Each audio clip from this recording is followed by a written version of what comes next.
সৎ চরিত্রের আদর্শ স্বামীর হাত কেমন হয়? নর্মালি দেখবেন একটা ভালো জীবনরেখা তো প্রত্যেকটা রেখাতেই থাকে, প্রত্যেকটা ক্ষেত্রেই থাকে।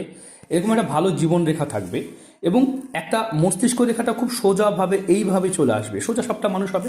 আর হৃদয় রেখাটাও বাঁকা হবে না, একদম বৃহস্পতি পর্যন্ত যাবে। এটা কিন্তু খুব ভালো আদর্শ স্বামী বা আদর্শ ব্যক্তির হাতে চিহ্ন। এরকম চিহ্ন থাকে। রবি রেখা থাকবে, সে কর্মজগৎ ঠিকঠাক থাকবে এবং ভাগ্যরেখাও সুন্দরভাবে থাকবে, এখানে একটা স্কোয়ার সাইন করবে। এরকম চিহ্ন থাকলে তারা কিন্তু খুব ভালো আদর্শ ব্যক্তি হয়ে থাকে। অন্য কোনো দিকে কোনো ডিস্ট্রাকশন থাকে না, মানে একমাত্র সংসার এবং সংসার জীবন নিয়ে তারা ব্যস্ত থাকে। কোনো রকম খারাপ কোনো চিহ্ন নেই। তবে এখানে যদি আবার এরকম জাল চিহ্ন বা অন্যান্য খারাপ চিহ্নগুলো থাকে, এখানে কাটা ছাটা থাকে, সেক্ষেত্রে কিন্তু সমস্যা হতে পারে। আর বিবাহ রেখা একটাই থাকবে, একাধিক এখানে ম্যারেজ লাইন, উল্টো পাল্টা ম্যারেজ লাইন থাকবে না। দেখাচ্ছি এরকম অনেক সময় একাধিক এরকম ম্যারেজ লাইন থাকে, এরকমভাবে নেমে আসে ওয়াইয়ের মতো সাইন করে। এগুলো কিন্তু ভালো স্বামীর চিহ্ন নয়।